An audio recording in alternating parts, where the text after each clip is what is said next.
Champions, welcome back to the Paladins Invitational here at High Res Studios, or rather the High Res Expo of 2017, presented to you by Twitch Prime. I'm back, my name is Vox, joined by Kret from the previous set, where we saw Nocturns Gaming take on Abyss, and whilst they did fall Nocturns in the end, they were looking fantastic. Yeah, they were. I actually managed to catch some of the Abyss players as they were coming down from the stage, and they did explicitly say, hey, these Nocturne guys, they're pretty good. So, you know, Burrito, we talked about, all throughout the day, we talked about the performance at DreamHack, which wasn't what we wanted to see. They've got to step it up here. They've got to be the Burrito that we know from online. And if you followed them online in Twitch chat, we're going to actually help you out and reward you with our Twitch linking program. So that Twitch linking program is available to you if you visit highresstudios.com/link. That allows you to link your Hi-Res account with your Twitch account so you can get a chance at earning in-game rewards and drops just by watching the stream. That's right, and we've also got some sweet HRX loot for you that you can check out in the Paladins store. The HRX digital loot pack has some pretty dope stuff in it, including sprays, which we did see last game. A little bit. Some MVP poses if you're playing like some of the pros, and also limited skins for Fernando and Victor, and an exclusive skin that's Convention Ying 2017. It's a great way to commemorate this event and show off the fact that you were here with Paladins Esports in-game before it all began, when it all began. But for the time being, let's take a look at today's schedule to see what matches have already been played and to see where we'll be going today for our next set coming up. That's right, and our next set is Burrito Gaming versus Nocturns Gaming. It is the first Burrito set that we will see in this tournament, and generally they're considered to be a favorite to win the whole thing. Their online play has been absolutely fantastic. They've got a previous World Championship, Smite World Championship player in Bird. He was a coach for Titan in the first year, now playing for Burrito, so he knows his way around esports at this level.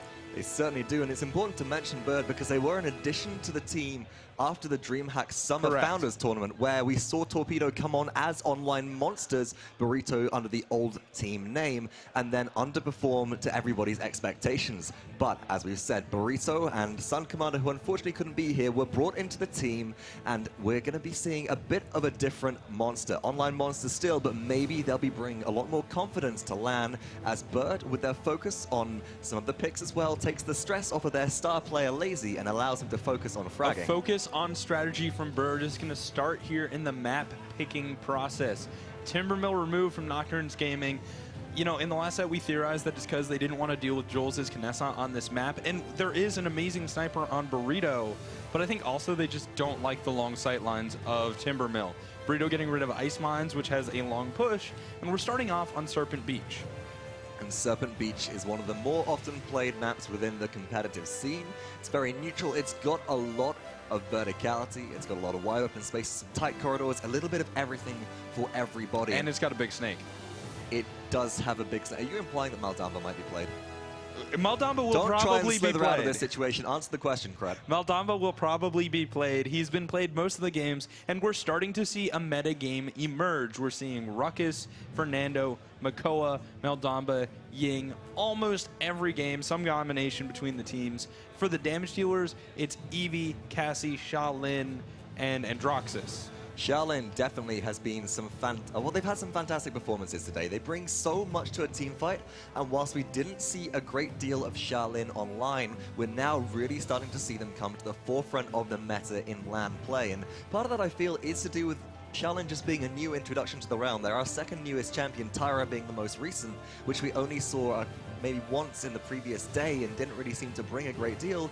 These players seem to have started to figure out Shaolin now a lot more and are better utilizing their mobility around, well, walls and corners to make use of Impaler Arrow especially. Man, I'm still waiting for Tyra to show up. I think she could be something really special. Maybe not at this event, but maybe in the online play. Anyway, let's check out the draft. I'll be rooting that Tyra gets picked, but what are you looking to see in this set?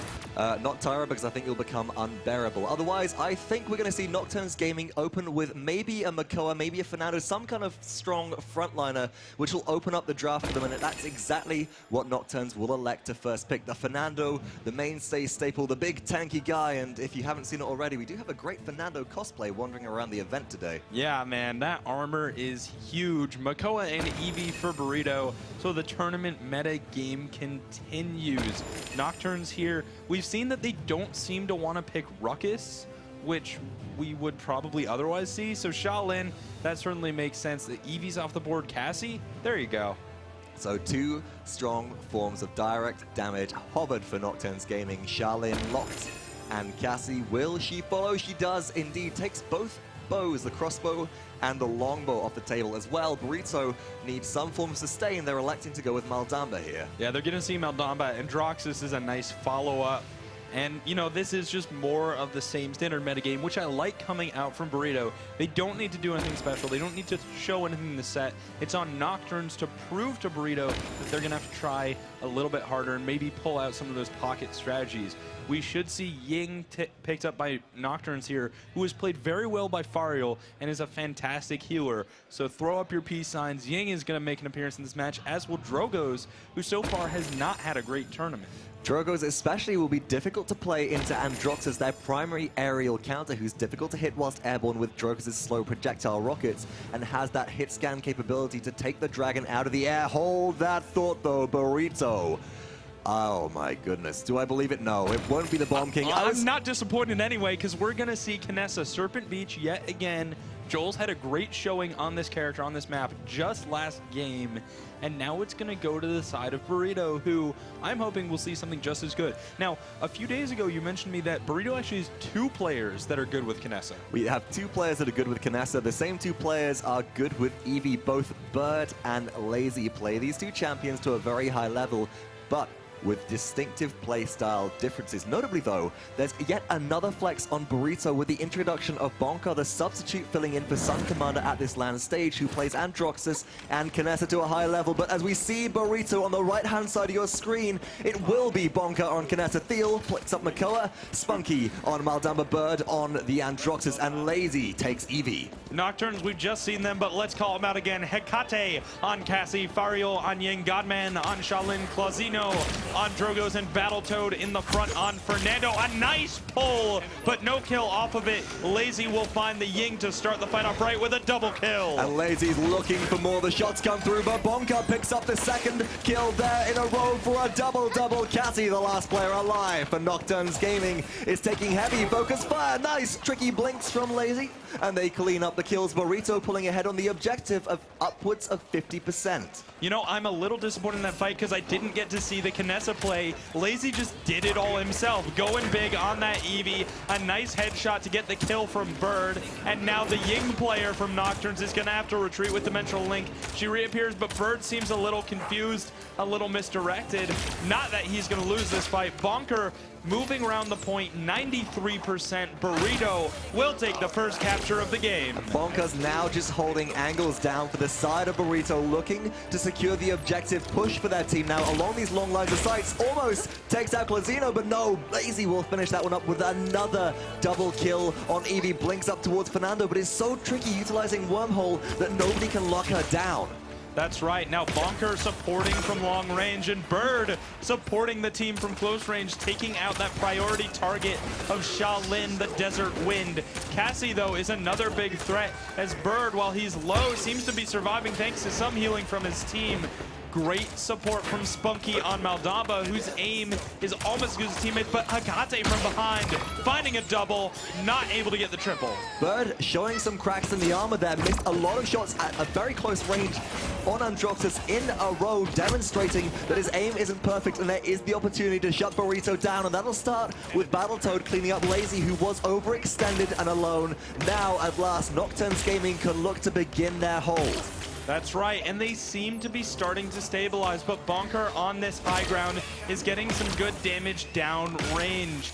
Oh, a nice headshot, but it will be mitigated by Cassie with Haven to reduce that direct damage. And now Laizy can't find the hits onto Drogoz, forced to retreat after being shot twice by Shaolin. But they're going to blink into the backside, re-blink back out again to stay safe. Bird in the meantime is right in the mix. Death awaits you all. They shut down Shaolin, who can't find the kill onto the reversal. It's good. Double kill for Bird coming out the back of the Godslayers. Raise hands, and now the rest of Burrito looks to push through this Fernando's shield and keep the payload moving once again. Sure, there's some nice kills, but I don't see the payload moving yet. Now Bird going aggressive. He could find himself in trouble here with just 800 health. He's going to turn on Fernando and actually get healed up. Clutch healing from spunkki has try and run coming out. The headhunter Kinessa looking for those headshots, and the payload cart will start moving. But 3 in a row for Bird and 2 more from the rest of Burrito. The full team wipe of Nocturns Gaming, who are now being trapped inside their spawn, pinned down by Bird on this Androxus, who now steps out of the way, does get shut down,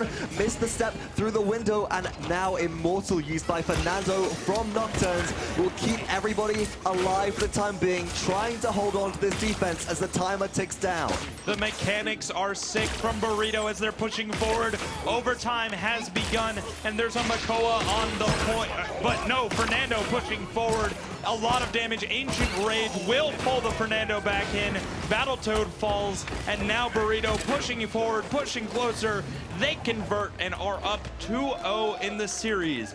Here's the question that begs comparison, though. We just saw Nocturns play this map against Abyss, and I don't know if Burrito looked stronger than Abyss did. It's questionable. Nocturns did put up a good fight, but Abyss kind of ended up sweeping through at the end. What did look very strong right there at the end was Thiel's Makoa specifically, which I'd like to pay attention to. The dredge anchors were great, but utilizing Ancient Rage at the end of a round, recognizing that if they use it on this capture fight, they'll just be counted out with Dragon Punch, allows Thiel to get more value out of this ultimate and a 2-0 lead very early on. Speaking of value, Bird getting a lot of kills there and dealing a lot of damage.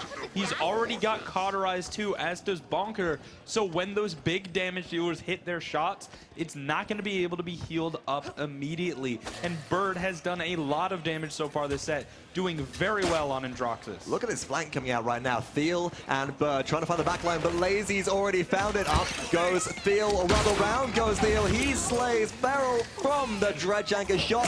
Thiel picks up a second kill on the Hecate as well, and Burrito are 100% in control of this objective, or rather 27% and rising, but they're holding down the team fight. There is no avenue of entry for Nocturns Gaming. There's certainly no avenue of entry when there's a sniper shooting you directly in the face. bonkar forcing Nocturns back, and that Cassie, while taking cover, will nearly get taken down. I heard a Dread Serpent, I believe, but Maldamba actually fell. That could have been a big misplay from spunkki. But does it matter? 81% and climbing. Burrito still looks strong on the objective. No, hold that thought. Klauzinho and Godman coming back in. Laizy has to make the plays to keep it in Burrito's favor, but they're not going to be able to achieve it. And Thiel low on HP, sitting on the edge of the map, waiting to maybe snag one player from Nocturns over the edge with their dredge anchor. You know, to answer your question, yeah, dude, I think that was a big misplay. I think that actually held Burrito back because 85%, they have to contest aggressively, but they are contesting the point now.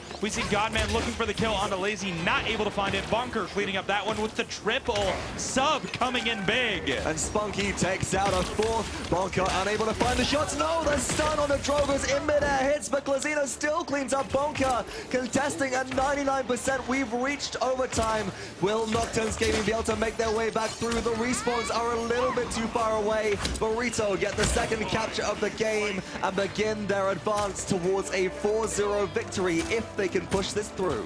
That's right, they're going to start trying to push through as Nocturns is taking the high ground to defend, but they're starting to get poked out. High ground isn't that safe when there's a sniper on the other side. Klauzinho will fall to Bird, who does quite a lot of damage, but stun against the wall reversal will save him for now. Godman was not ready as he gets taken down, and Bird using the accursed arm looking for Ying, not able to secure the kill. But cauterize has been applied. Ying is low. Bird cleans up Ying on the backside of that fight, and it's a victory for Burrito still as Fernando is pulled through to their Z. Doom. Thiel is unstoppable on a 7 streak currently. That's right, Laizy cleaning up kills as well, and this is looking much more like the Burrito we expected. They are dominant and controlling all over the map, and a big part of that is Thiel on the Makoa. Excellent pulls all game long, especially to get Drogos out of the sky. Fernando will be contesting for the side of Nocturns Gaming. They're looking to hold this one down. Immortal was utilized to try and keep him alive, however, but it just doesn't matter as the ultimates come out from Burrito. They're looking for the fast win, the victory. Drogos goes up, tries to contest, but is shut down in midair by Thiel at the end. Burrito take a 4-0 sweep in game one. Once again, though, that was not a pure 4-0. It was not free. We saw some great contests from Nocturns. They nearly captured the second point. Their defense just didn't seem to be fully there. And what seemed to come through as well, you're right, Nocturns getting back onto the objective, overtaking Burrito on capture, but then unable to zone efficiently enough and effectively enough to prevent Burrito from returning to the objective and wiping through as they came back as a group. And that's something which seemed to hold Nocturns back a little bit in the previous set, and something I'd like to see an adjustment to mid-match. That said, I do want to highlight the sub from Burrito. bonkar doing very well on Kinessa, and it's great to know that there is so much talent in the team. Let's take a look at the stats to see just how much damage that Kinessa did. I think Androxus is going to be higher, but it's going to be close, so let's see. Oh, it's very 48K. close.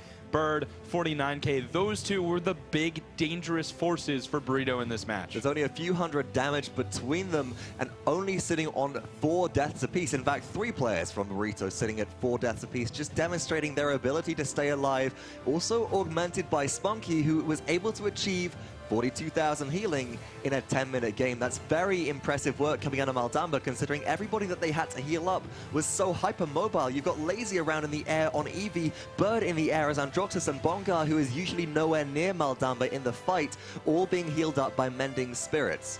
That's right, Spunkki doing very well at aiming those Mending Spirits and making sure he's constantly healing up his team. We don't normally talk about supports and skill shots, but that's certainly something that comes into play. If you're not hitting those shots like the Kinessa has to arrange to deal damage to heal your team is going to melt and wither in front of some of the pressure which Nocturns Gaming were able to put out. And you can see the consistency in their damage from this game. Hecate, Godman, and Klauzinho all sitting around that 32 to 35k damage mark, demonstrating their ability to work together as a team and play as a group, but alas, not quite enough to pull out a victory.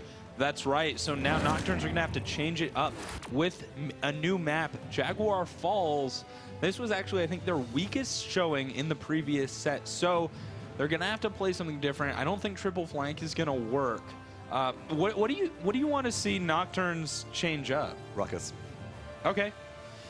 They don't seem comfortable with it, though. I mean, you know, at this point, their backs are against the wall. They do need to win this set if they really want a chance of making it all the way, right? Because they're contesting directly with Eager, and I think they need the 2-1 tie the way things are going so far. It's going to be difficult, but it is still possible to make it to semis, so Nocturns have to turn it around here. And maybe throwing in that wildcard pick, and I say wildcard, they become very much a staple of the LAN meta so far. Ruckus, one of the 4 frontliner champions currently available in Paladins, who was a sleeper for so much of competitive play this year and has finally, at last, demonstrated their strengths here on the Hi-Rez Expo Invitational stage. I think that if Nocturns have figured out the strategy, if they utilize Repulsive Field and Emitter well enough and just focus on their objective play, which was demonstrated last game to actually be very good tying up with Burrito in one of the captures, then they might just be able to pull through a win.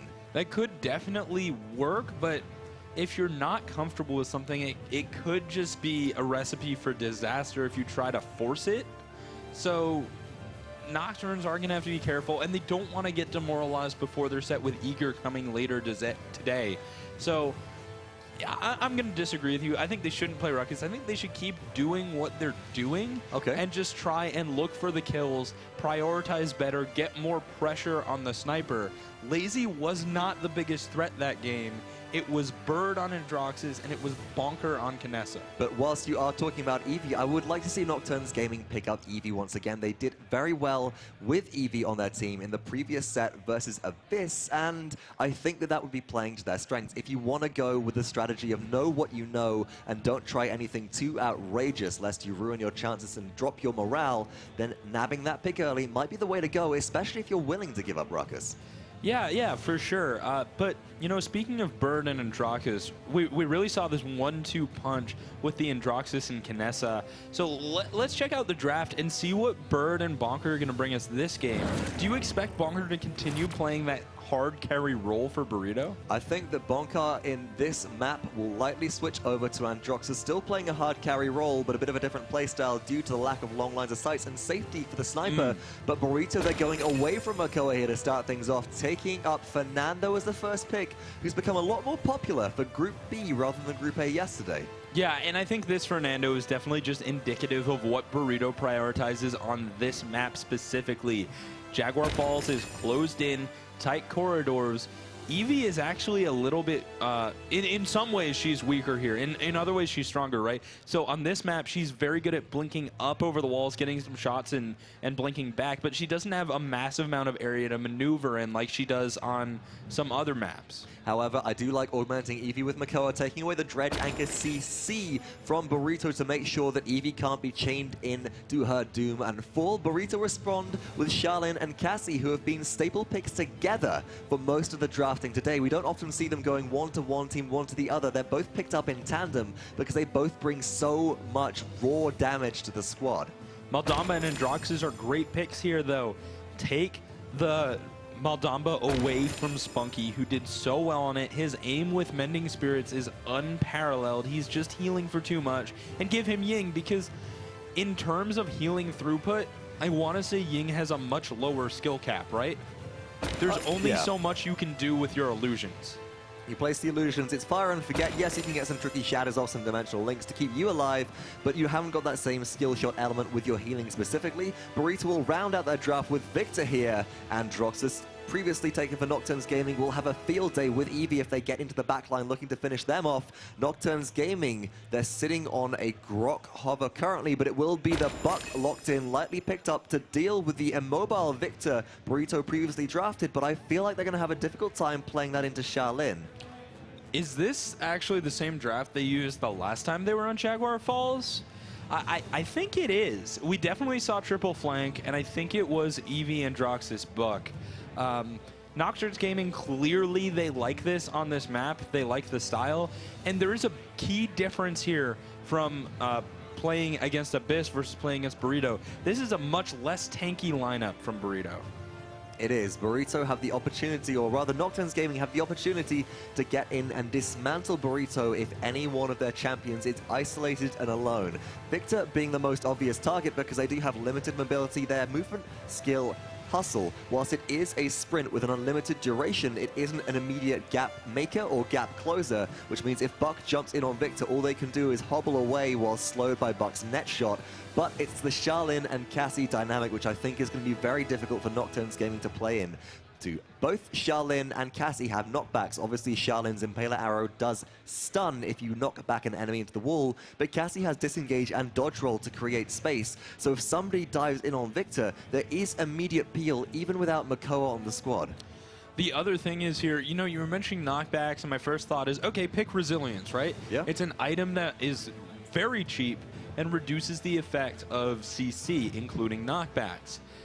But on the other hand, Burrito has drafted all direct damage dealers. So late game, once Haven 3 comes online, they could see a lot of trouble against Nocturnes because they're just doing less damage than Nocturns Gaming is. I feel like then, and therefore, Haven will be the best itemization that Nocturns Gaming can take versus Burrito relatively early. Mix that in with some Cauterize for some anti-heal to face off against the Ying and reduce her healing, and all of a sudden you've taken a lot of the wind out of Burrito's sails, and that anti-heal is going to be so crucial for both teams, I think, in this next game coming up on Jaguar Falls. Whoever tends to get the advantage, or whoever gets a slight advantage of maybe Cauterize 2 or Cauterize 3 before their opponents, will be able to brawl and out-sustain their opponents much, much better. And in a close quarters map like Jaguar Falls, then that's going to be very valuable.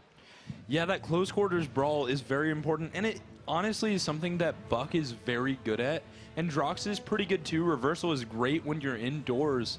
And to an extent, I think Burrito is worse at the indoors battle than Nocturne is, right? Like, Buck is great indoors and Drox is great indoors, but Cassie and Shaolin start to lose their mobility. Sure, Shaolin can knock you into any wall because you're inside, but his withdraw is much less useful indoors. And let's talk about exactly why. When you withdraw a Shaolin, that's his movement ability. You take a step backwards, leave behind an illusion, and enter stealth. But in Paladins, if you're in close enough proximity to an enemy that's stealthed, they are revealed to you. So obviously, being that up close and personal, Shaolin won't be getting much more than the movement utility out of that. And also, I do want to send a throwback to yesterday.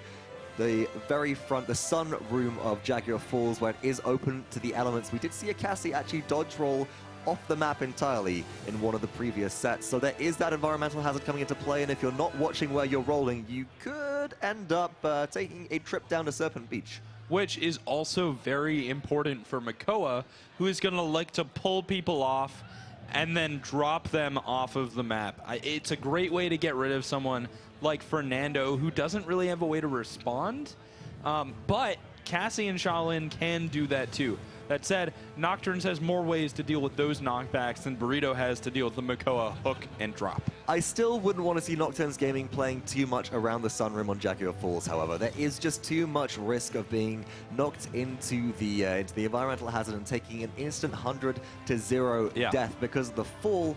I think the Nocturns Gaming, they're better off playing to their strengths and playing around the other side of the map towards the nice Jaguar statue and towards the Jaguar Falls, after which the map is named, and forcing fights in their favor there. There's also a couple of flanking routes and opportunities where they can better utilize Eevee up and over walls and potentially force Burrito to fight on the back foot and on the terms of Nocturns Gaming, which is really one of the advantages which they need to push. They need every little min-max advantage they can possibly gain facing the online juggernaut.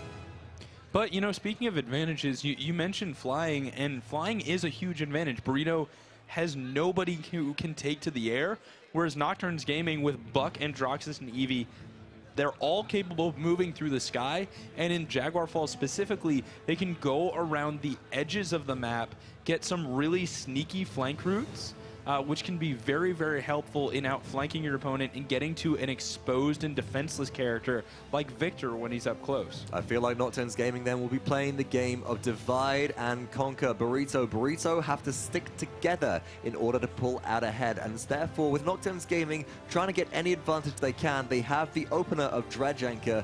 If you could choose any champion from Burrito's draft, who would you be looking to shut down first?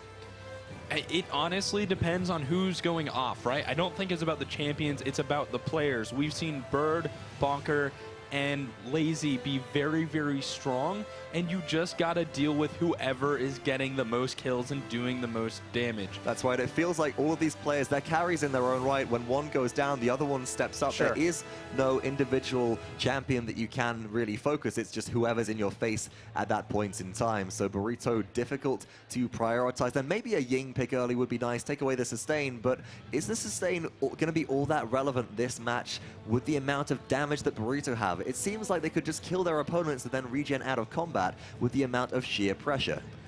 Yeah, that can definitely happen. I don't know. What do you think Nocturnes is looking to do in this set, right? It's 1-0. They do want to recover. They've picked Jaguar Falls. Are they trying to just get Burrito off balance?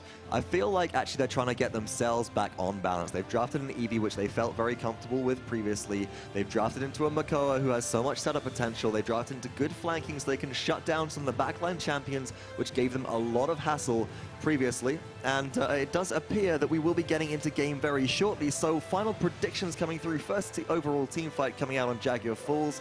Who are you giving the edge to? I think it comes down to where the teams end up.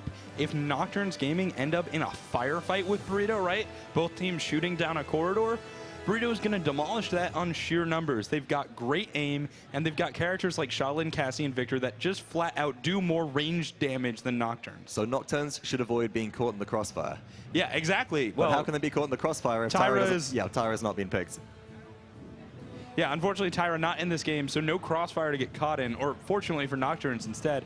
They're going to need to be very careful and just make sure that they're not taking a fight that doesn't suit their lineup. Right. Peel back, make like Shaolin, and withdraw rather than fight on the enemy's terms and force every possible advantage which you can gain. And with that flank pressure, I am very excited to see how that game will be proceeding on Jaguar Falls. It's going to be tricky. Nocturnes do have a lot of pressure on them now. That's right, they do, but we're going to actually cut to a brief break while we resolve an issue one of the players is having.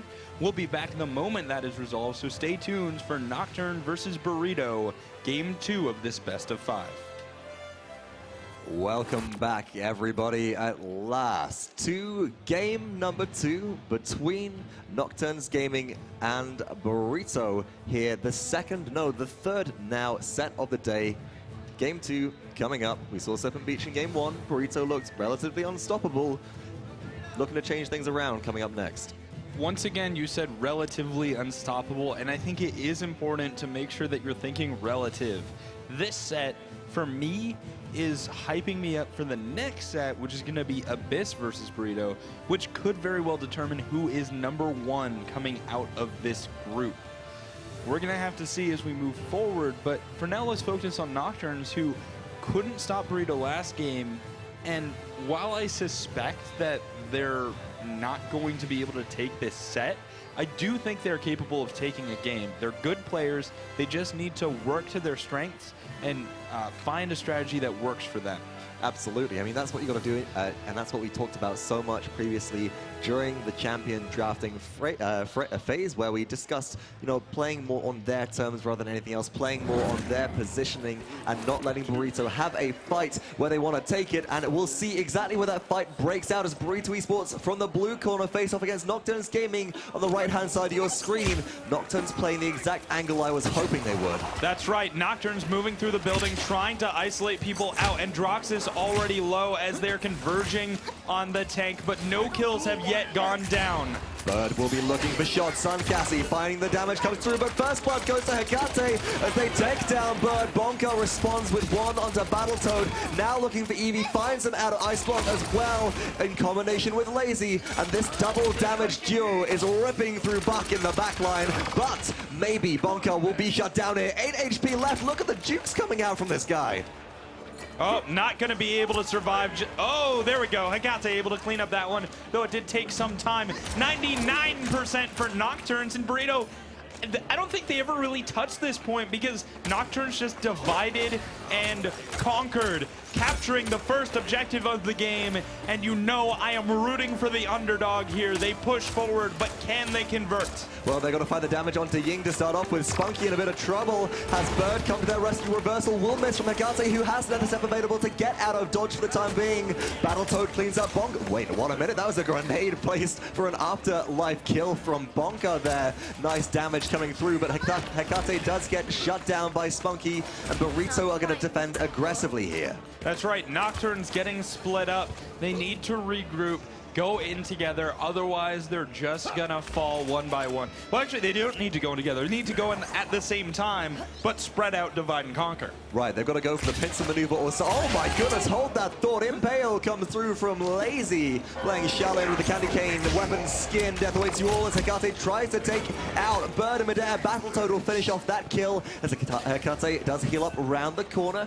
Gord passing through there, and now dives into the backline to try and clean up bonkar. Great communication there. You could clearly tell that they called the barrage coming from Victor, and Hecate took advantage. Thiel falls to Godman on Buck, who is godlike with the double kill, but Laizy and Bird are still shooting, and they're still cleaning house. They certainly are, as Laizy tries to box down against Makoa, finds the Impale arrow to turn things around. The Jukes aren't quite good enough, though. BattleToad comes out on top in that trade, and now the avenue to conversion is opened up, whilst Fernando refuses to contest. Thiel just sitting, waiting for an opportunity to light likely dive into the backline here. But pulled in is Ying. She's going to use Dimensional Link to return to safety. Claws taking some damages. Bird gets his claws in and finds a kill. But Thiel, he's having a lot of trouble this game so far. Seems like he's getting caught out. He is, but it's the rest of the team that you got to watch out for. No, Thiel actually cleans up Godman with a fireball, keeping Bird alive, who then takes out one more. And Laizy's starting to come into play. Look at this madman's flicks. He's trying to find an angle into any enemy, but everybody is already dead or retreating. Wise decision for Nocturns Gaming to pull back. 15 seconds left. Do they re-engage or do they give this one up? But look at the ultimates charge. There's 4 from each team. I think the only advantage that Nocturnes should get is more ultimate charge for Hecate, but bonkar is quite close, and he's going to actually have his ultimate charge right now. On the point, we do hit overtime, and Buck Godman is very low. I think he's going to die there. Another one falls to Thiel, and I don't think Nocturnes are going to be able to push this one in. No, one left. Bit of backdoor push pressure is coming through. Ancient Rage used by BattleToad seems to be ineffective, as it was shred through by Planted. Thiel may fall here with one more shot, but no. Laizy turns BattleToad into a turtle kebab. Overtime still being ticked by Eevee, and now Maldamba returns to the fray, but off the objective as bonkar cleans up Klauzinho. That is enough time for overtime to withdraw. 1-1 is the scoreboard. But there was a critical misplay there. We saw the Ancient Rage come out. It didn't do anything. It didn't buy time. The payload didn't even push any further. And now it will be 4 ultimates to 5, which is going to be an uphill struggle for Nocturnes. And that said, Scout is not a team fight ultimate. Right, exactly. Now, Nocturns Gaming got the jump on Burrito early on with a great flank in round number 1. That won't be so easily achieved with Bird Scout active at the beginning of this round, scouting out and revealing all enemies on the map. But if that duration is waited out, then potentially Nocturns could still get the jump on their opponents here, and that's what I'm looking for. Also, I want to point out real quick, Fariul right now has more healing than Spunkki. In terms of raw skill, Nocturnes can compete with Burrito, which is awesome to see. But they're being scouted out. The fireball from Thiel comes through from the backside, taking a huge amount of damage. Is everybody on Nocturns Gaming. Ice Storm is used in response. bonkar picks up an early 2 kills though, picks up a triple kill as Buckwild ultimate is negated. Burrito Esports get the better of this engagement and look to clean up the last 2 remaining members of Nocturnes. Right, and now the draft from Burrito is in their ideal position when they can take ranged stances and they can start to do damage from medium to long range. They're going to have a significant advantage over Nocturnes. Up close, Nocturnes does have an advantage, but it's still going to be difficult to win those fights. This is also very much where Ying comes into play. However, playing the objective was spunkki, dropping illusions out further forwards to keep the team alive whilst stacking up objective pressure the entire time. But speaking of pressure, Bird is really feeling it. The one last shot which they needed to connect does come through, allowing Bird to survive and continue dealing damage, but they're showing some shaky hands there, some missed shots which really should be connecting, and maybe a sign of weakness from Burrito. The hands are not shaky enough in this match, and it looks like Burrito will be able to capture this point. Are they deft enough? What? Are they deft enough? No, he doesn't have deft hands, okay. Actually. He is cauterized. Oh. He could get deft hands, but that would be a little strange considering he picked up Quiver for 2 more points in his Quiver. But now, anyway, Nocturnes moving forward. A nice pull on a Bird, stopped at the wall.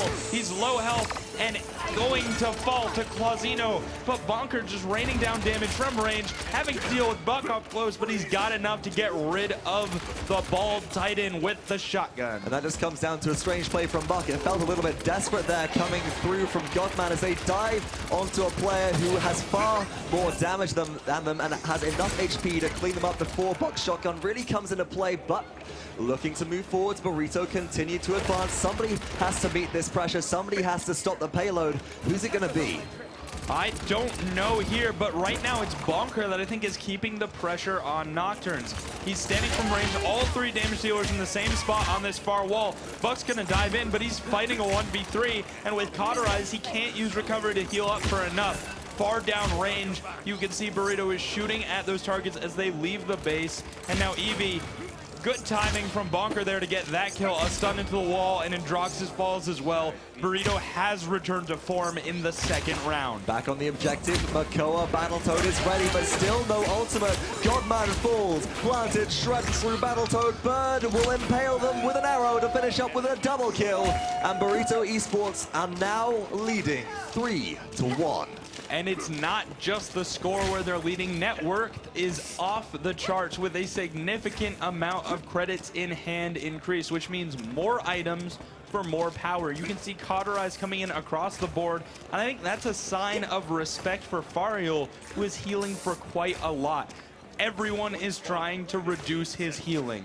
All of them. They certainly are, but at the same time, Fariul, not too worried about that, is elected to go into a morale boost too for a significant increase to the ultimate charge rate here. But check out the healing on the meanwhile. That Cauterize coming into play, 20k or there enough is how much that Ying is now able to out-heal Maldamba. That's going to have a significant impact on Nocturn's ability to brawl over long engagements. That's right, but taking first position on the point is Nocturns here, and this is what they need. They need a pull and they need a pick, but Fernando on the backside opening up. A cursed arm could be good here, but Laizy turns invisible and is looking for blood. They're trying to find the shots, they're trying to find the damage. Hecate just can't pick up a single kill here.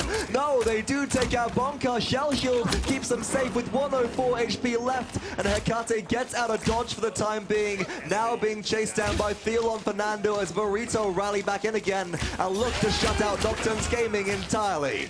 That's right, and they do seem to have the full wipe. Two members of Nocturnes moving around the side, but Maldamba is caught out. Doesn't get shot in the wall there. Eevee trying to go for Laizy, but Laizy is fine. And Maldamba seems like he will get burned down and pushed away. Do or die here in game 2 for Nocturns Gaming. They've got to get back onto the objective whilst Burrito are zoning so aggressively. Bird, brought to 431 HP, will retreat and regenerate out of combat for the meantime, but Laizy is still very much into the fray. 93% for Burrito. Nocturns are now contesting who's going to come out on top here as Ancient Rage is ready.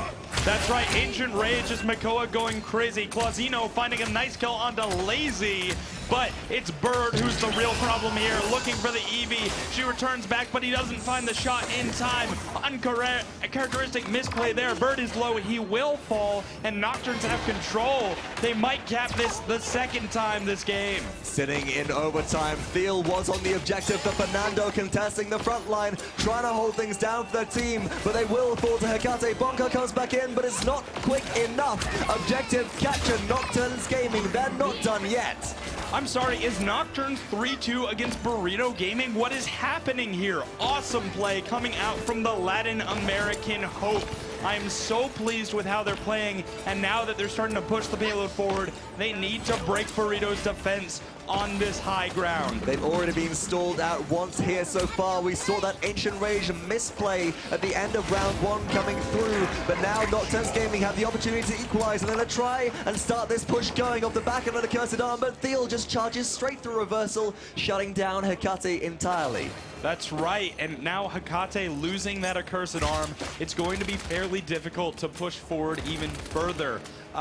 Nocturnes have to group up, and I think they need to find a pick with that Dredge Anchor, but zoning very far forward is Burrito, so Nocturnes, they gotta find the right way in here. Who are they looking for then? A pick with Dredge Anchor, anybody you want to pull based off current in-game performance, because we mentioned that during the drafting phase, you've got to just pick who's doing well. Honestly, with this draft, as long as you don't pull the support or the tank, it's good looks for you, but here's the fight coming through the corridor. Buck jumping in, getting some damage, but Shotlin is ready and unleashing a barrage of arrows down the corridor. 2 have fallen, and Nocturnes now have to back off. Nocturnes should fully disengage in this situation. Don't go down if you can avoid it. Don't give your opponents any more credits or ultimate charge. Hold your advantage, but they're not peeling back quite enough. Grenade comes out from bonkar, doesn't hit the mark, but still Bird and Thiel clean up. 50 seconds left. Nocturnes must wait for respawns and rally together once more. That's right, but remember, in a game of Paladins, you don't have to capture the payload to win the game. Burrito Esports defending here, they're not going to get a point. It will be 3-2 in the next round. So if Nocturnes is able to capture the point, then capture the point again, they can still take this game. So Ultimate Charge may be the name of the game we're watching for this round at 3-2 in favor of Burrito. If Nocturnes know that they can't get this payload through, then just making sure they have their ultimates online for the next round will be very valuable, especially considering that Burrito already have everything ready. And as Battletoad falls falls, the chance of any further push, any overtime pressure and play is rapidly diminishing. That's right, but the ultimates are close, and it could be enough. 89% on Makoa. I think I saw 95 on Maldamba. So really, it's only Hecate who doesn't have his ultimate. It's 4-5, but once again, we've seen this before. They didn't have Makoa ult last time. This is still doable. But it's becoming more difficult as time goes by. Burrito Esports getting on their late game itemization. Cauterize 3 for 90% healing reduction picked up by Spunkki, by Laizy, by bonkar, and Cauterize 2 on Thiel and Bird, who both have innate anti-heal built into their kits. This squad for Burrito has pretty much 100% healing reduction across the board. Fariul is going to have a really difficult time. That's right, but there is another big difference. We see Haven on every member of the game to mitigate direct damage. However, Eevee does not deal direct damage, so Claws could be big for this round. Establishing presence on the point, but Barrage comes out. Not finding anything is bonkar on the Victor, and that's exactly what Nocturns need. Immortal in the corner. I don't think it's saving any members of Burrito either. Buck Wild was activated by Buck, trying to do some damage to the backline. Was Godman, nice Dread Serpent comes through. Bird falls for the first kill on this engagement, but bonkar quickly returns, and the objective fight begins again. Thiel holding down the front line, no real advantage to either team, but BattleToad does get caught out. This could be the beginning of Burrito taking back control. There actually is a big advantage. 2 ultimates remain for Nocturns here. Burrito used everything, and while this fight seems to be relatively equal, Burrito gaining some ground, they have some position, but they're not going to capture here. The next attack, you've got 1, 2, 3 ultimates against 0. Nocturns can definitely turn this against Burrito. And if Nocturns pull out a big win in the next team fight coming up shortly as the teams begin to engage, we could see them take up control. Ancient Rage will be used to start this whole thing up, but BattleToad is quickly focused down. He's dropping fast. Bird cleans up Godman as well, and the Ice Storm ultimate just isn't really finding any purchase very quickly. And at Nocturns Gaming, they've got to find a win here. Hecate died before he could even use his ultimate, and now I don't think there's enough time for Nocturns to contest and hold the round. They had an opportunity, but Ice Storm didn't connect. Ancient Rage was forced early, and unless Buck is gonna buy multiple seconds, which he's not, it's not gonna go the way of Nocturns here. It looks like Burrito will be taking game 2. No overtime, stall for now.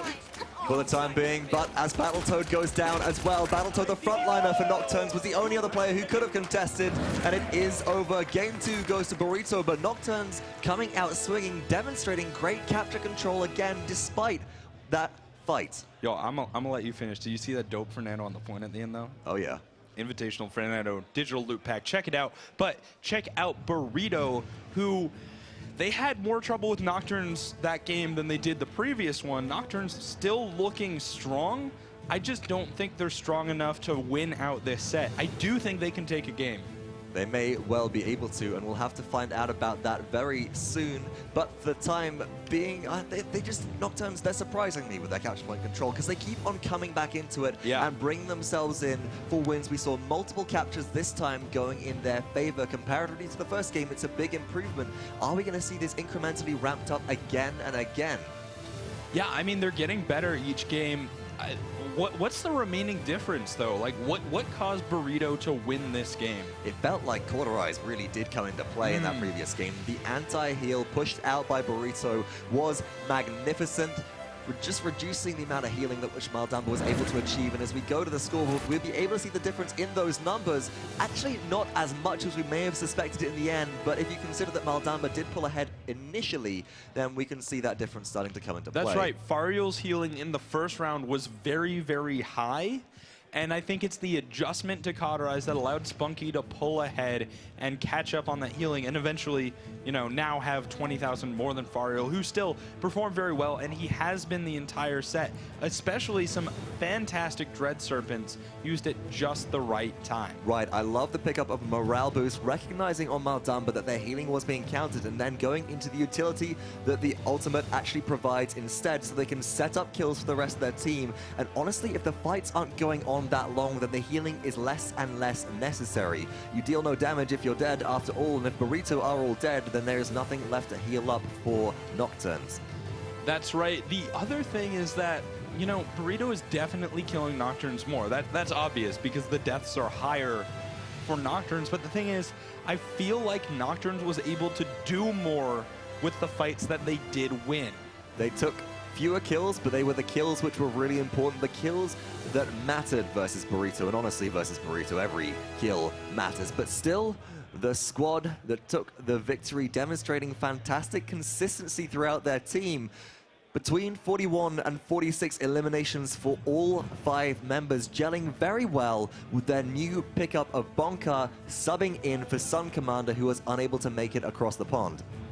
bonkar doing fantastically on this map and the last. Let's check out the next map where bonkar filling this mid to long range damage role on Frog Isle.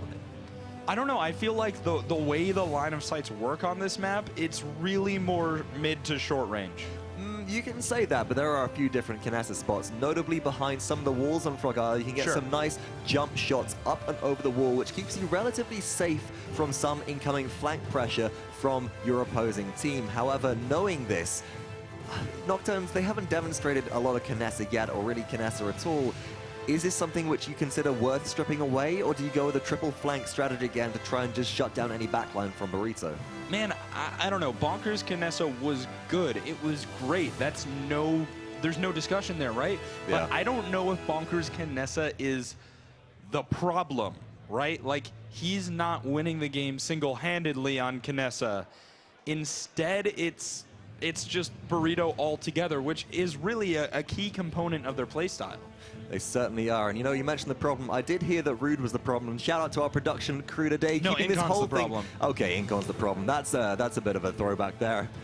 At least to a few months ago. Time travels quickly in the Paladins community. We come a long way fast. But shout out to our production crew behind the scenes today, keeping the show rolling for all of us and allowing all of these teams to compete in a LAN environment. It's fantastic to see. But back to the map. Frog Isle. It's a map which Eevee has performed on very well previously. And whilst we've seen a few buck drafts, it hasn't worked out fantastically for the team which is elected to go into the Hitman. So this triple flank composition which Nocturns ran previously, do you expect to see it again? I think they like it on Jaguar Falls, and honestly, considering they were able to get a 4-2 slash line against Burrito, I think it does work. Okay. The thing about Buck, he's interesting. I think his biggest flaw is that he's susceptible to cauterize, which you're already getting because healing is a problem, right? And then it shuts him down too. It's a nice added benefit that allows the 1v1s to go more in favor of Burrito. Buck becomes less of a problem because when Buck is played just right, and you jump in, you hit the net shot, you hit the shotgun shell, maybe even to the head, he's very deadly and can kill you very quickly. But when you throw him off balance, he's not able to execute perfectly. His damage is way lower. Speaking of off balance there as well, and let's not talk, or rather let's talk about the elephant in the room and not talk about it any longer. We don't have any elephant characters. We have Turtle. Yeah. Anything in the Anything pipeline? is possible. Anything is okay. What if we had a goat? Like, you know, lots of things. We could do a lot of things. There are a lot of animals in the world. Maybe so, but we haven't seen Ruckus at all this set just yet. Yeah, and I think, we know Nocturns doesn't like it. I think this is, this is an indication that Burrito isn't super interested in it. I think a team that is as high class as Burrito can play it. They certainly can. I mean, I've edited a few top 5 plays recently. Number 13, I think, had a Dread Serpent combo. My memory might be suffering slightly there, but Bird plays a fantastic Ruckus. I think what it comes down to more than anything is that Burrito appear to be using this opportunity to play without a Ruckus, to play potential counters to Ruckus, to prepare for the opportunity, maybe facing other teams later on today that do consistently run Ruckus and learn how to counter it effectively. Yeah, I think they're definitely, thinking about those compositions that don't use Ruckus, but instead are focusing on the long-range, high-damage-dealing characters that we have seen bonkar, Bird, and Laizy run pretty much every game. And that seems to be Burrito's story, really. If we go back to when they were the Torpedo Squad, they always played this very precise, very controlling sort of team composition and play style where they would bend and not break to pressure. And we'll see if that's the same kind of composition which they pick up again for game number 3 on Frog Isle as we head through to our champion draft. That's right, Burrito up 2-0, but Nocturns Gaming, the hope of Latin America, my personal hope, I think they can still take a game in this set. It's going to be a hard road, especially without their Makoa, which BattleToad has been fantastic on. In fact, he should consider changing his name to, like, I don't know, War Turtle? Battle Turtle? No, War Turtle. We already have a War Dude. Oh, okay. Okay, Yeah, no, that one. I like Battle Turtle, but you know what I do like is I do like Thiel's Makoa on Frog Isle. They're notable for their edge camping, their edge play, where they can throw a Fernando maybe off into the drink, send them off on a cruise back across to Serpent Beach, and immediately eliminate that tanky health pool, which is great because Nocturns Gaming have picked up Fernando followed by Cassie for their first 2 picks. And I love the Cassie pick. One of my favorite things on Cassie, especially in a map like Frog Isle, where I feel like you're not often bamboozled by people's positioning, right? It's very hard to be super sneaky, where Scout is really effective on those more confusing maps.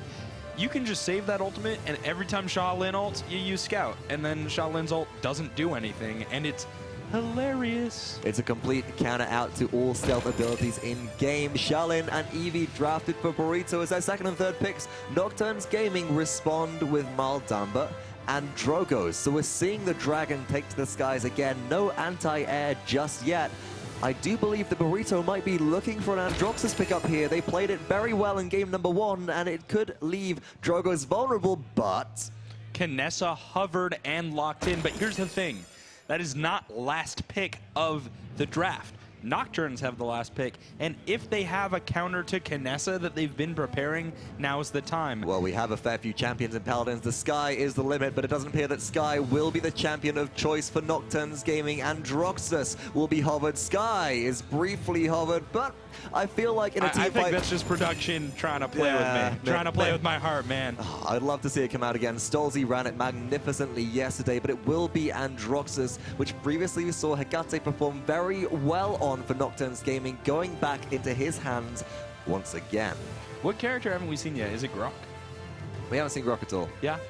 You think he's the only one? I feel like he is. We've seen Tyra at this point. We've seen Tyra, we've seen Sky. Yes. Probably Grok. We haven't seen Grok. We've seen a lot of Grover, a surprising amount of Grover. Enough Grover to count as a Grok. You see, I think it's grown on people. Stop. Much like Grover does. Bless up to the Church of Grover, hopefully coming at you again later today. But for now, there will be no Grovers growing their way through this game. It's actually going to be the Maldamba Ying matchup again, which is very rapidly becoming a classic matchup. I'm also excited for the single frontline versus single frontline. It's got a more brawly, shooty style, which I like. Personally enjoy watching more than the double frontline. You don't like saying Ruckus? I do like seeing Ruckus, and I do like seeing Ruckus mow people down. I just think this is a little bit more dynamic. You're more mobile, you fly around, it's fun. Oh, you mean you didn't like Unbelievable's play glued to the objective in the previous sets? I loved Unbelievable's play. It was fantastic. But he just didn't move. He didn't move. You could put him on a truck, deliver him at the objective, and that's all you needed. Either way, Burrito Esports fighting from the blue side on the left-hand side of your screen this time versus Nocturns Gaming for the third game this set, potentially the final time. Burrito looking for the sweep. Will Nocturns let them have it, or will they go with a fight and take a game off the Juggernauts? Yeah, bonkar is ready to start the fight, getting some big damage long range, and Laizy also looking for those long line of sights, pulled into danger, and death is Godman.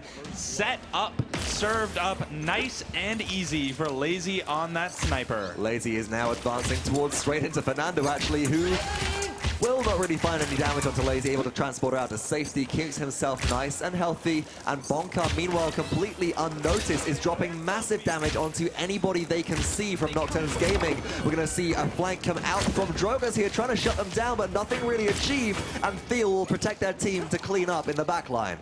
You know, I think, how do you think they choose who gets to play Kinessa, right? We saw Laizy play Shaolin, we saw bonkar play Kinessa. We clearly know that they can do the opposite as well, so how do they choose? Rochambeau? Realistically, I think that if one's played Kinessa previously, then you give it to the other person, right? You want to keep your enemies on their toes. You don't want to let them adapt to your playstyle. So by flexing these same champions between different players, Burrito Esports keep themselves mobile and agile, not just in their playstyles, but in their mentality. Laizy definitely with the more aggressive mobile Kinessa, almost nauseating to watch as he hops around the map. Bonkar, though, he just wants to do damage, man. He's just chilling, looking for the big targets, where Laizy is just trying to outplay people. He's not trying to prioritize damage, he's trying to prioritize looking really, really cool doing it. And he certainly does in that new Kinessa skin, trying to find the damage maybe onto Drogas and Madera's. Thiel pushes out the front line heavily. Fire Spit absorbed by Thiel, so no big AoE is achieved. And back to the objective to heal up out of combat. Makoa will wait for a Dredge Anchor to pull Fernando away from the objective and maybe force through a conversion here. Do you watch Dragon Ball Z? That's a rhetorical question. This is the point where Goku is fed up with his normal form and goes Super Saiyan. Burrito have said, all right, you've proven yourselves, you're good, but this is over. And as they push the payload near the end and drop the Ice Storm, they are showing Nocturnes just how good they are. But still, Nocturnes are holding on there. Fernando is alive. Battletoad is not falling, and Droxus contests for a brief while. Will eventually fall to the damage from spunkki as bonkar cleans up Godman 2, and with a Dredge Anchor to finish, Battletoad falls to Makoa. Nobody close enough to contest. 2-0 lead. Man, that really just looks like Burrito is, you know, had enough. They're like, all right, we're not going to drop a game. We're going to just really go in and show you what we can do. Where's the fun-loving Burrito we saw before this whole event began? It was in last game. Yeah? Yeah, this is serious Burrito. Okay, this is Burrito when they put down the shades and they go, okay, we're ready to go. Look at these sprays coming out as well. No, Shady Shades is on Eager. Stop it. Stop it. I can't deal with this. People don't pun back at me. I don't know how to respond. All right, but looking at the damage dealt, it's 1, 2, 3 going the way of Burrito. They've all got Haven because, honestly, Godman, you go in the air, Laizy shoots you in the face. That's very true. He just can't use thrust. Right, you got to stay around the low ground, or if you do use thrust, Laizy can't be within line of sight. So you've got to prioritize taking out Laizy Step first. 1, kill Laizy. Step 2, use thrust. Oh, off the side. No, Fernando will fall. Nice little taunt there as bonkar trying to get a kill onto the Cassie here. Not able to find it just yet. Step 3, press B. That's right, and now on the point, Burrito starting to get that point in time, moving their long-range damage dealers forward to control the push forward from Nocturnes and keep them back in their spawn. Impaler Arrow will connect onto Maldamba, buying time for Burrito. Watch out from above. Death awaits you all, but Death is going to only await up in the skies. And Droxus, who is taken out by Eevee, that's unusual. And now Drogas as well, not finding anything from the Dragon Punch, is forced out of the objective one by one. Nocturns Gaming fall, and that's capture 2 in this game for Burrito. Bonkar holds his ground and finds a kill onto Hecate, and yet again, Burrito moves forward to zone and keep Nocturnes isolated in their spawn room. Laizy taking an aggressive position and looking for those headshots. He still has the Headhunter available, and you know he's going to find those heads non-stop. Battletoad off the edge yet again, though he did manage to kill Thiel as a response. Which is, I think, maybe that was Thiel throwing himself off the edge as well. So I'm going to die, you're coming with me, but honestly, getting rid of the defensive Fernando, that's worth. It's just opened up the pathway to conversion. The payload is not being stopped by anybody, and because of this long line of sight damage from Kanessa, from Shaolin, nobody besides Fernando can really make their way out of spawn and to contest the objective without taking so much poke, far too much to deal with. That's right, but now Nocturnes have found some purchase in this game, and it's going to be up to Laizy and the boys to break it. Makoa establishing a front line, but he can't get any kills while Immortal is available. It does end, and it seems like Godman was able to actually thrust without getting shot for once. But here's Laizy, and he still has Headhunter. And it's going to be activated potentially soon here as all members of Nocturne are low down the back line. Almost tracked through the wall. Laizy predicting players moves on Androxus. Goes back to Godman, shuts down, uses Transporter to heal with the Restore card in their loadout, and is now looking for more frags on the objective, but still Nocturns Gaming have set up a defense and are establishing a hold here. 55 seconds left to push. Burrito need to regroup and re-engage. I wonder if Laizy isn't using Headhunter just to prove he doesn't need it, man. He's got it for so long. There it is, finding 2 kills, or helping Bird with them, looking for the Drogos, but this is relatively difficult for Eevee to hit. The help from Godman allows spunkki to clean up that kill, and Aerial Ice Storm to take down Klauzinho, and Burrito Esports are done with Nocturne Gaming. They're going to end this match real quick. Nobody, actually they're going to try to end the match, but nobody is on the payload. A misplay from Burrito as Maldamba comes back in. Dread Serpent buys time, but it doesn't matter in the end. Burrito still push it through. 3-0 set victory, looking strong and confident. There it is, boys. Burrito Gaming showing their true form. Or, you know, maybe it's not their final form. We'll see as this team is looking like they could definitely go to the finals. A big favorite to win the whole event, and they definitely did look strong in that match. And that seems to have been Burrito's storyline all the way through their online players. Okay, you're performing fantastically online, just like during the DreamHack qualifiers and beforehand. However, we got to ask ourselves, are they going to choke on LAN again? I think we found our answer, and so much of that we have to attribute to Bird. That's right. You can definitely get a lot of pressure in a game like this one where you're up against someone who is a total underdog, but actually proves to be very good. The pressure did not seem to get to Burrito at all, and as you can see from the scoreboard, this game was just a shutout. It was a complete wipe for the most part. Bird especially, mentioned their name beforehand, just so much damage from Eevee. They were flat out spawn camping that previous game, and it was absolutely phenomenal to see them just perform so well, dropping so much damage that's coming through and keeping the opponents from ever reaching the objective. But that isn't reflected in their credit score. Leading the entire game is actually spunkki once again with the highest objective time on their team, playing the backline healer, the backline support, and keeping everybody alive, allowing them to make plays. That's actually consistent with what we've seen from other teams. Even last game, it was Fariul getting the top objective time for his team.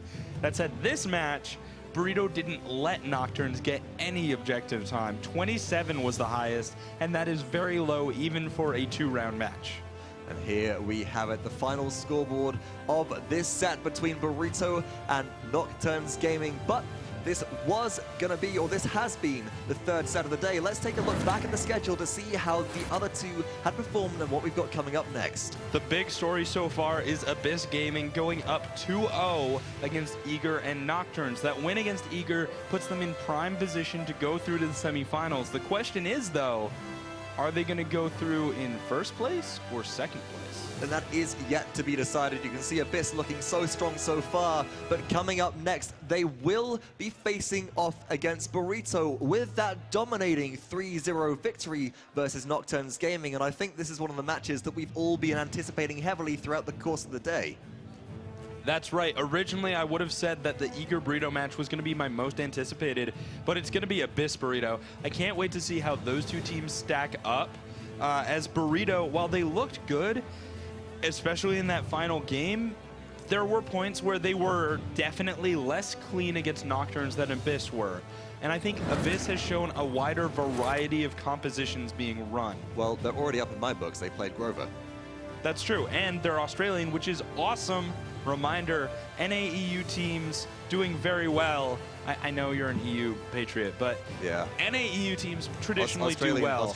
An Australian team doing well is awesome. So stay tuned for that match, and make sure you link your Twitch account to get some dope in-game rewards. And you can do that by visiting highresstudios.com/link to link your Hi-Res and Twitch accounts to have that chance at winning some awesome in-game loot just by watching the stream. That's right, and you can also spend those rewards in the in-game store on something such as the Digital Loot Pack, which has some really cool things to commemorate HRX 2017. We've got Convention Ying, which is an exclusive skin to convention events, and limited time only HRX Fernando and HRX Victor with their matching MVP poses. Which is fantastic. Some sprays to boot as well. And as we come to a close, I mean, this has been a fantastic set. We saw Nocturns Gaming really step up, and they still have one more match to play. However, this was Nocturns versus Burrito. Coming up next, after the break, we see Burrito Esports face off against the Thunder from Down Under, Abyss.